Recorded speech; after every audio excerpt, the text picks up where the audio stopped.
Buenas tardes, ¿cómo les va? Otro sábado más. Mañana tenemos el asado, vamos a ver cómo nos va. Pero la verdad que viene fría la cosa.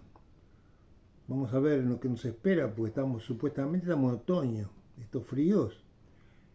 Y los mosquitos están tremendos, acá están tremendos, no sé.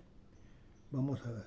Bueno, les quiero adelantar que la semana que viene no hay clase, porque el viernes se hace una reunión por el tema del libro, del día del libro, de tarde, así que no vamos a tener clase, así que la semana que viene no va a haber video. Nos veremos después, 15 días después. Bueno, vamos con la clase de hoy. Y la clase de hoy fue, mejor dicho, la que di ayer, fue sobre los factores que favorecieron la difusión del tango. Bueno, para hablar de este tema hay varias teorías o varias fuentes a las que podríamos recurrir. En principio, yo diría que una primera idea surge de los muy fanáticos que sostienen que el tango creció y se difundió porque fue una música popular muy aceptada en el Río de la Plata y que fue tanta la difusión y tanto el empuje que tuvo que eso le permitió crecer a través del tiempo. Es una idea muy chiquita, pero la tenemos que decir. Lo mismo que los que sostienen que fue París, gracias a París y a Francia, que el tango logró la difusión que tuvo a posteriori. Pero la realidad es que si no hubiera habido una serie de adelantos técnicos fundamentales, seguramente el tango, pero no solamente el tango, sino cualquier otro tipo de música, no hubiera obtenido la difusión que ha obtenido o que han obtenido los distintos ritmos en todas partes del mundo. ¿Y a qué me estoy refiriendo cuando digo factores técnicos? Y bueno, ustedes imaginarán que, en primer lugar,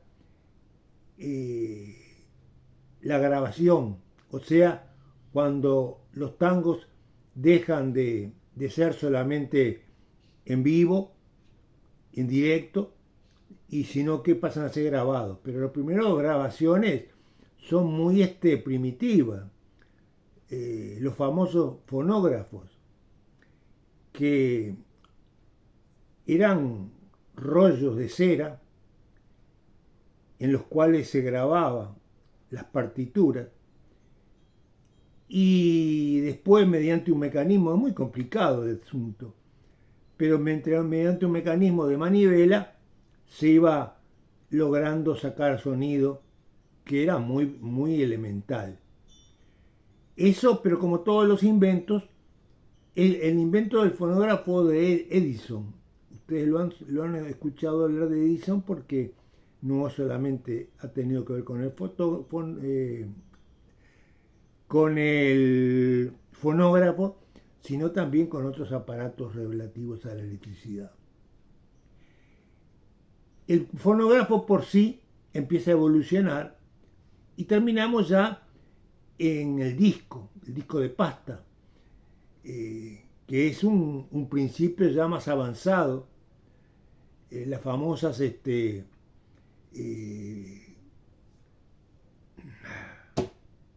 hoy no estoy en mi día. Bueno, el disco de pasta, los primeros que se van a utilizar, que se van a usar, son los de 78 revoluciones, las vitrolas. Ahora me acordé, las vitrolas.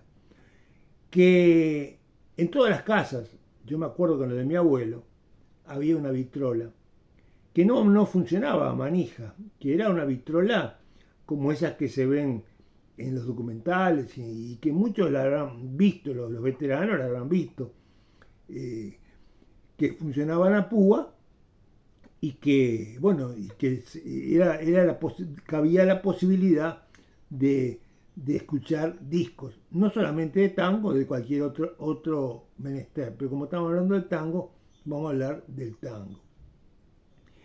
Y esa vitrola ya permitía que muchos hogares, los que más o menos tenían una entrada acomodada, o por lo menos que podían comprar la vitrola, tuvieran en su casa la posibilidad de desarrollar la música.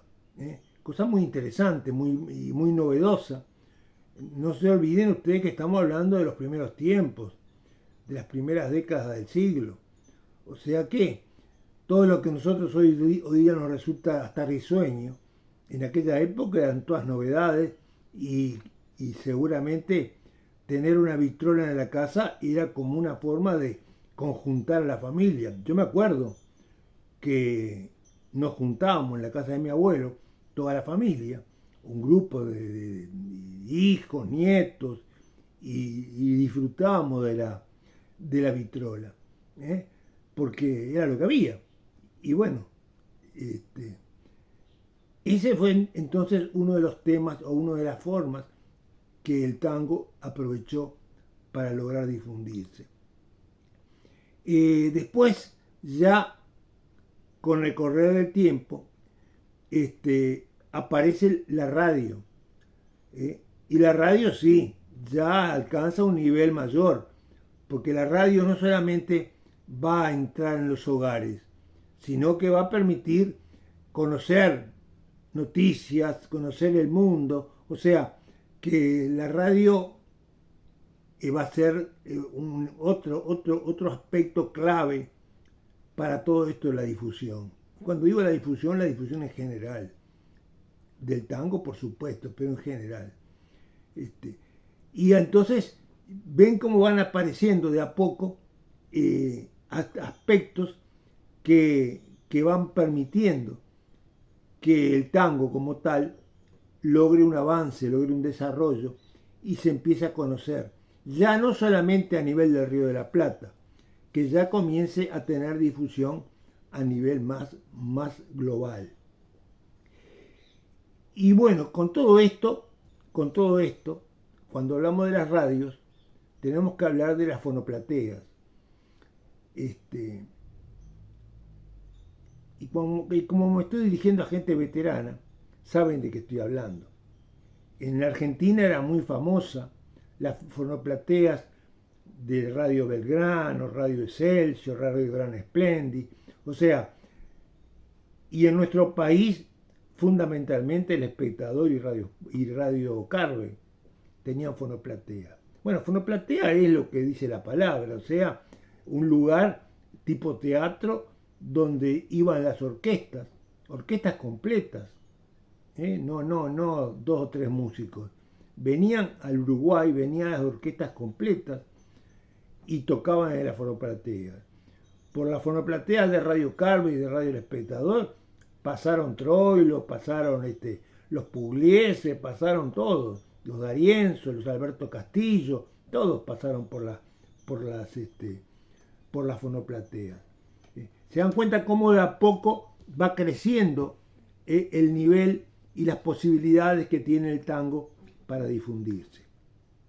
Y una cosa que bueno, en la medida que el disco se hace popular, las casas de grabación son claves, porque no hay discos y no hay donde se grabe. Entonces, eso va, perdón, eso va a posibilitar que muchos artistas, muchos músicos, ya músicos profesionales, empiecen a grabar en RCA Víctor, Sondor, las que estaban en la Columbia, las que estaban en esa época, y se pelean entre ellos, o sea, hay competencia entre ellos para ver quién lleva a los mejores, quién lleva a los mejores artistas. Todo esto hace que el tango crezca. No se olviden que hubo una época, la década del 40, en que el tango era la música preferida en el Río de la Plata. Por lo tanto, las grabaciones, las casas de grabación se peleaban por los artistas y grababan todos, los buenos y los más o menos. O sea, como era tanta la avidez por escuchar discos de tango, grababan, por eso hay discos que no se pueden escuchar, pero tuvieron la suerte de que les tocó una época en que grababan a cualquiera. Y ahora vamos a entrar en otro capítulo, y que ya no tiene que ver directamente con estas técnicas o estos avances, sino que tiene que ver con algo muy importante, que son las famosas partituras. Las partituras que tenían la característica, yo acá tengo partituras de aquella época, ¿sí? Tenían la característica de que tenían una tapa, por supuesto, de cartulina, y adentro venía la música, o sea, el tango que estaba nombrado en la tapa, tenía la música acá. Y esta música era exclusivamente para piano. O sea, todas las partituras, y esto es una cosa que hay que tener en cuenta, las partituras que se realizan, cuando se hace una partitura de cualquier obra musical, pero no solamente en el tango, en cualquier otro ritmo musical, la primera forma de llevarlo a la partitura, o sea, traducir esa letra a la partitura, es el piano. O sea, originalmente es la partitura va para piano. Después está en cada artista, fundamentalmente en cada arreglador, en cada director de orquesta, hacerle los arreglos correspondientes. O sea, que parten de una base, que es la partitura original para piano. Pero después, ahí está la gran importancia de los arregladores, le hacen arreglos para cada instrumento. Entonces el piano va a tener su partitura, el violín va a tener la suya, los acordeones, los bandoneones, el contrabajo, o sea, todos van a tener su parte distinta, diferente, pero por supuesto conjuntándose en la orquesta y fundamentalmente respetando el estilo de la orquesta. O sea, lo primordial es que el tango que se elabore, por más arreglos que tenga y por más cambios que tenga, tiene que sonar como suena la orquesta. Me explico. Troilo es Troilo. Y ustedes escuchan un tango de Troilo en el año 75, que fue cuando empezó la orquesta, hasta cuando estaba por los últimos años, y más o menos siempre suena igual. No van a encontrar grandes... O sea, el sonido, la armonía, siempre es la misma. O sea, ustedes dicen, ese es Troilo. Esa es la gran virtud. El que conoce de tango, el que más o menos ha escuchado algo de tango, le ponen una orquesta y dice, ese es fulano. O sea, sin necesidad que le digan quién es, ni quién está tocando, nada. Ese es fulano, ese es Pugliese, ese es Piazzolla. ¿Cómo no se va a identificar a Piazzolla? O D'Arienzo, ¿cómo no se va a identificar a D'Arienzo? O sea, hay orquestas que es más difícil, pero las clásicas se identifican, Di Sarli, se identifican fácilmente. Fresedo, ¿por qué? Porque tienen un estilo que por más arreglos que lleven, siempre mantienen la particularidad. Entonces, eso todo es gracias a que existieron individuos que llevaron la música a la letra, o sea, llevan lo que está elaborado en forma oral o en forma oral, lo llevan a la letra y crean las partituras. Y las partituras son importantes para el artista que hace estas modificaciones, pero también son importantes para que en aquella época, las partituras son de 1900 que empiezan. Hay una famosa casa, Riccardi, que es la que elabora las partituras, Argentina.